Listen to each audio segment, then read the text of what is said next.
Hello everyone. आज मैं explain करने वाली हूँ एक न्यू ड्रामे एक्सक्लूसिव लव के एपिसोड 1 को। एपिसोड के स्टार्टिंग में हम बहुत सारे बॉडीगार्ड्स को एक घर के सामने खड़े देखते हैं। रात का समय था, तभी हमारे ड्रामे का फर्स्ट मेन लीड डूजी कार से वहां आता है। दूसरी तरफ रूम में ड्रामे का सेकंड मेन लीड वांग लाइव आकर अपने फैंस के लिए सॉन्ग गा रहा था, जहां वो उनसे पूछता है तुम सबको मेरा गाया हुआ सॉन्ग कैसा लगा। वांग अभी इतना फेमस नहीं था, तो उसे बहुत कम लोग ही लाइव पर ज्वाइन करते थे। जहां आयरन मैन नाम का पर्सन उससे कहता है मैं तुम्हारी लाइव परफॉर्मेंस देखना चाहता हूँ। वांग उससे पूछता है क्या तुमने मेरी लाइव परफॉर्मेंस देखी है या फिर तुम वर्ल्ड को सेव करने में बिजी हो। आयरन मैन कहता है पार्क नंबर 10 की मेंटेनेंस हाल ही में पूरी हो चुकी है और मैंने उसी पार्क में पहली बार तुम्हारी परफॉर्मेंस देखी थी। ये सुनकर वांग कहता है तब तो हम कल दिन में 2 बजे पार्क नंबर 10 में मिलते हैं। उसी वक्त रूम के बाहर लाइटनिंग होने लगती है और लाइट चली जाती है।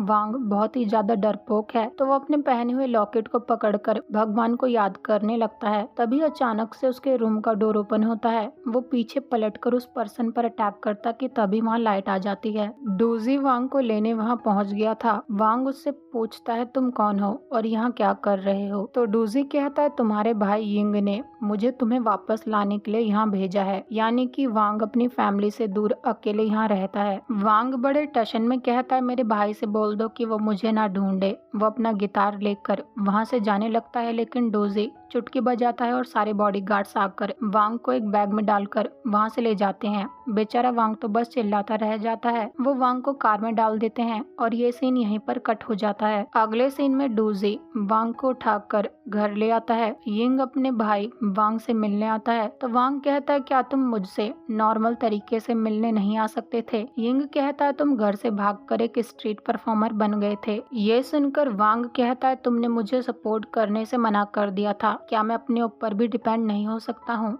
यिंग बोलता है वांग मैं तुम्हें 3 महीने देता हूँ, तुम हमारे फैमिली बिजनेस को 3 महीने के अंदर टेक ओवर कर लो। वांग बोलता है तुम जानते हो कि मैं ये नहीं करना चाहता हूँ क्योंकि मुझे इन सब चीजों से डर लगता है। सो बेसिकली वांग की फैमिली फ्यूनरल होम चलाती है और वांग को घोस्ट से डर लगता है, इसलिए वो ये सब नहीं करना चाहता है। यिंग कहता है लेकिन तुम इस फैमिली के बेटे हो। बेसिकली यिंग वांग का ब्लड रिलेटेड भाई नहीं है। यिंग आगे कहता है जब डैड इस दुनिया से गए थे तब उन्होंने मुझे इस कंपनी को तब तक हैंडल करने के लिए बोला था जब तक तुम्हारी ग्रेजुएशन पूरी नहीं हो जाती है, लेकिन क्या हुआ तुम 6 साल तक बस पढ़ाई करने में ही लगे रहे। वांग बोलता है मेरा फ्यूनरल एटिक पढ़ने में कोई इंटरेस्ट नहीं है, अगर तुम्हारी बात पूरी हो गई है तो अब मैं जा रहा हूँ। वो वहाँ से जाने लगता है तो डूजी उसे वहाँ से जाने ही नहीं देता। वांग गुस्से में उससे पूछता है तुम कौन हो। यिंग उसे बताता है ये होंगजे फ्यूनरल डायरेक्टर्स का बेस्ट डायरेक्टर डूजी है और अब से यही तुम्हें ट्रेन करेगा, तुम मुझे और डैड को शर्मिंदा मत करना। ये बोलकर यिंग वहाँ से चला जाता है। डूजी बहुत ही ज्यादा कोल्ड टाइप का पर्सन है, वो स्मेल तक भी नहीं करता। वांग उससे पूछता है मेरा भाई अचानक से इतना क्यों बदल गया, क्या उसके साथ कुछ हुआ है। उसने पहले कभी मुझसे बिजनेस टेक ओवर करने के लिए इस तरह से नहीं बोला, लेकिन डोजी उसकी बात को इग्नोर करके कहता है इस विला में 2 फ्लोर हैं और ये तुम्हारा रूम है, जो भी तुम्हें चाहिए वो इस सूटकेस में रखा हुआ है। अब से तुम किसी भी रेंटेड प्लेस पर नहीं रहोगे और तुम्हारा कार्ड और अकाउंट दोनों ही फ्रोज कर दिए जाएंगे। वांग गुस्से में ये बोलकर वहाँ से जाने लगता है कि तुम्हें ये सब करने का कोई राइट नहीं है। तो डूजी उससे कहता है क्या तुम्हें अपना गिटार नहीं चाहिए। ये सुनकर वांग उससे पूछता है तुमने मेरा गिटार कहाँ रखा हुआ है, अभी उसे वापस करो। तो डूजी उसके क्लोज आकर कहता है अब से तुम अपने आप को मेंटली प्रिपेयर कर लो। आधी रात को वांग जब फ्रिज के पास जाता है तो फ्रिज का डोर अपने आप खुलने लगता है। डरपोक वांग दोबारा से अपना लॉकेट पकड़ लेता है। ये सब कैमरा के थ्रू डूजी भी देख रहा था। वांग अपने आप को समझाते हुए कहता है ये सब फेक है, लेकिन जब वो फ्रिज का डोर ओपन करता है तो फ्रिज के अंदर बहुत ही डरावनी चीजें रखी हुई थी। वहाँ एक पर्सन घोस्ट की कॉस्ट्यूम पहनकर वांग को डराने के लिए रेडी था।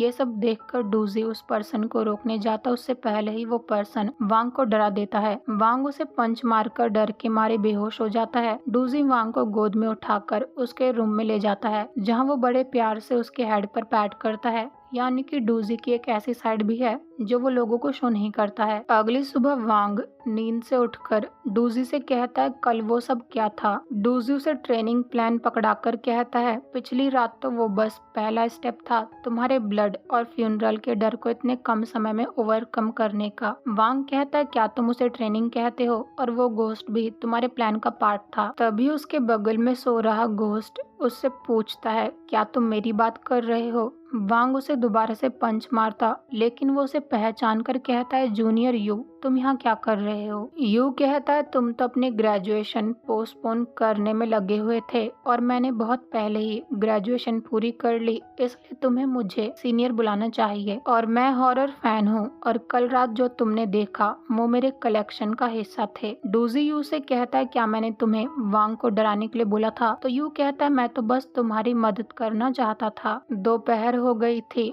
वांग को आयरन मैन से करा हुआ प्रॉमिस याद आ जाता है जहां उसने उसे दिन के 2 बजे पार्क में मिलने के लिए बोला था। वो वहां से जाने लगता है तो डूजी कहता है मैं बस तुमसे एक बार बोलूंगा, तुम यहाँ से नहीं जा सकते हो। डूजी को किसी की कॉल आती है और वो वांग को यू के साथ छोड़कर किसी से मिलने चला जाता है। दूसरी तरफ हम 2 लड़कों को देखते हैं जो एक दूसरे को रिंग पहनाकर किस करने के लिए आगे बढ़ते हैं। एक लेडी उनकी वीडियो बना रही थी। ये दोनों फ्रेंड्स हैं और यहाँ सिर्फ वेडिंग वेन्यू को टेस्ट करने आए हैं। ब्लू कोट वाला लड़का ही कहता है तुम्हें नहीं लगता कि मैं एक अच्छा वेडिंग प्लानर बन सकता हूँ। तो जैंग कहता है तुम बस अपनी कंस्ट्रक्शन कंपनी के बॉस ही बने रहो और मेरे कस्टमर्स को चुराना बंद करो। वो ही को चॉकलेट देकर कहता है क्या तुम्हें भूख लगी है। ही स्माइल करके कहता है क्या तुम बस मुझे यही देने वाले हो। तभी जैंग को वांग की कॉल आती है। वो दोनों वांग से मिलने उसी प्लेस पर पहुंच जाते हैं जहां वांग डूजी के साथ रह रहा है। यू उनके लिए डोर ओपन करके पूछता है तुम कौन हो। जैंग कहता है हम वांग से मिलने आए हैं। तो यू कहता है वो बहुत बिजी है।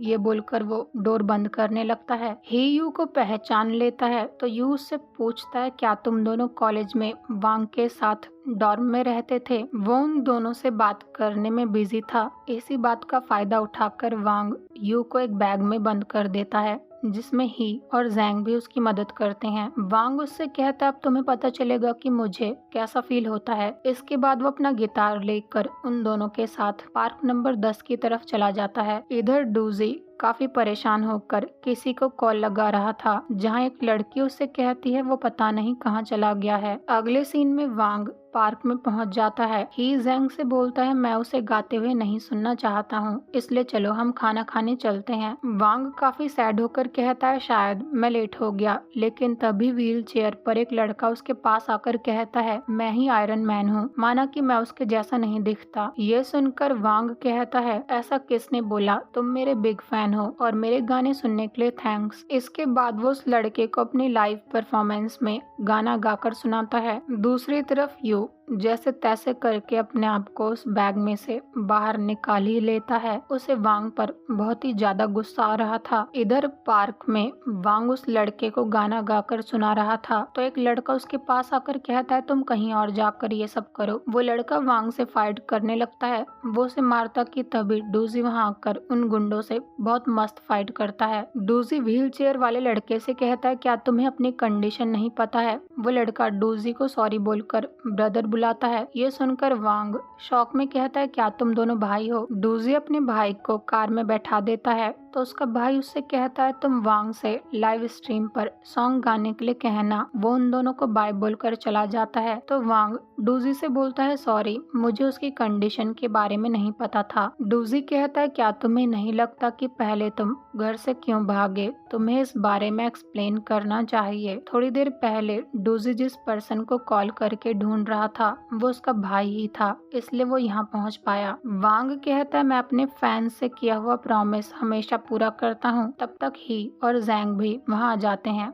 वो वांग से पूछते हैं ये कौन है, क्या ये वही कोल्ड पर्सन तो नहीं है जिसके बारे में तुम हमें बता रहे थे। ये सुनकर डूजी वांग से पूछता है क्या ये तुम्हारे दोस्त हैं? ही कहता है वांग भी तुम्हारे बॉस जैसा ही है और वो घर से बाहर क्यों नहीं आ सकता है? तुम उसकी फ्रीडम पर रोक क्यों लगा रहे हो? ये सुनकर डूजी कहता है मेरा बॉस यिंग है। जैंग बोलता है चाहे कुछ भी हो तुम्हें किसी को इस तरह से बिजनेस टेक ओवर करने के लिए फोर्स नहीं करना चाहिए। डूजी वांग से कहता है चाहे ये तुम्हें पसंद हो या ना हो लेकिन ये तुम्हारी रिस्पॉन्सिबिलिटी है। वांग कहता है लेकिन मेरा भाई मुझे इस तरह से फोर्स क्यों कर रहा है? घर पर ऐसा क्या हो गया है? डूजी बोलता है मेरी रिस्पॉन्सिबिलिटी बस तुम्हें ट्रेन करने की है। अगर तुम्हें इस सवाल का जवाब चाहिए तो तुम्हें ये आंसर खुद ढूंढना होगा। वांग वापस जाने के लिए रेडी हो जाता है। वो कहता है लेकिन मैं खुद अपने भाई को बताऊंगा कि मैं बिजनेस को टेक ओवर करना चाहता हूँ या नहीं। डूजी उसका हाथ पकड़कर उसे अपने साथ ले जाने लगता है लेकिन वांग के शोल्डर पर फाइट की वजह से चोट लग गई थी। घर वापस आने के बाद डूजी उससे बोलता है जल्दी से अपनी शर्ट उतारो। वांग कहता है वो बस छोटी सी इंजरी है लेकिन डूजी कहता है मुझे एक बात दोबारा रिपीट करना पसंद नहीं है। वांग कहता है अगर तुम ये बात 3 बार भी कहोगे तब भी मेरा जवाब सेम ही रहेगा। अब डूजी कहता है क्या तुम चाहते हो मैं तुम्हारी शर्ट उतारूं